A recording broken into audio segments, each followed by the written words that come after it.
I'll never forget the time I met a famous actress at a charity event, and she was completely unbearable. I still remember the night I volunteered at a charity gala to raise funds for local arts programs. It was a wonderful cause, and I was excited to mingle with like-minded people. The event was crowded, but the atmosphere was warm and friendly. That's when the famous actress arrived. We all made an effort to approach her, and I even had the chance to take a photo with her. But instead of being gracious, she turned condescending and dismissive, cutting short our conversations and leaving me feeling belittled.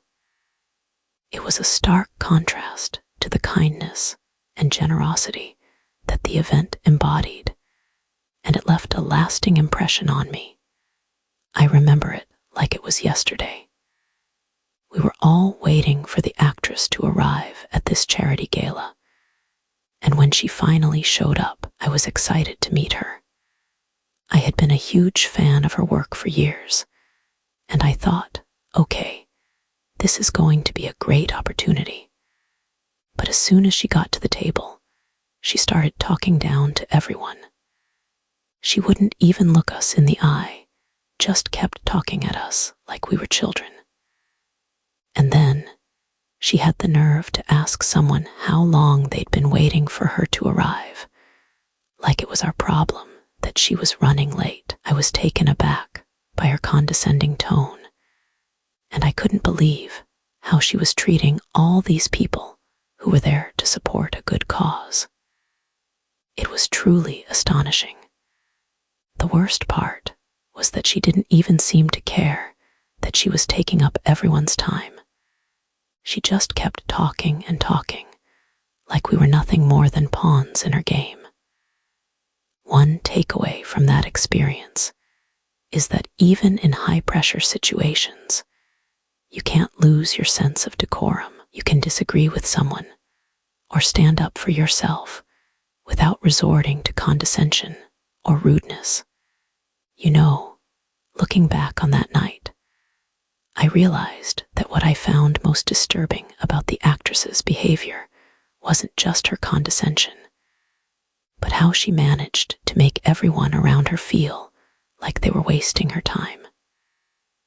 I mean, we were all there to support a good cause, and yet she seemed completely disconnected from the purpose of the event. It was like she thought she was the only one who mattered, and that everyone else was just there to cater to her needs.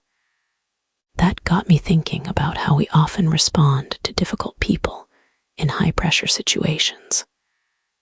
We tend to either try to placate them or get defensive and argumentative, but neither of those approaches ever works. Instead, I've learned that the key is to remain calm, centered, and respectful, even when faced with someone who's being completely unreasonable. It's not about trying to change their behavior, but about preserving our own integrity and composure, no matter what they throw at us. You know, after that experience, I couldn't help but wonder if the actress's notoriously difficult reputation was just a byproduct of her own insecurities. I've always believed that people who exhibit toxic behavior are often hiding their own vulnerabilities. It's a classic defense mechanism. They lash out at others to deflect attention from their own fears and insecurities.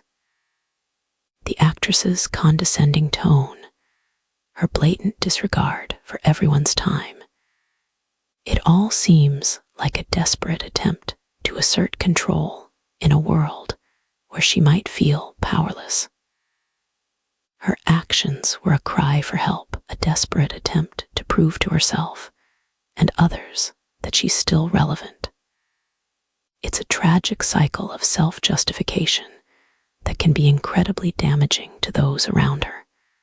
By lashing out at others, she's only perpetuating her own feelings of inadequacy.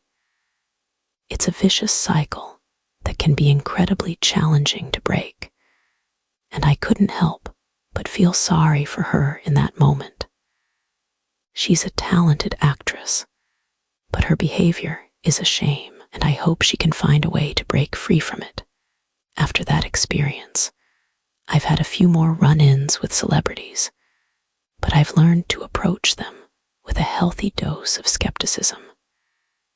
It's not about idolizing or belittling them.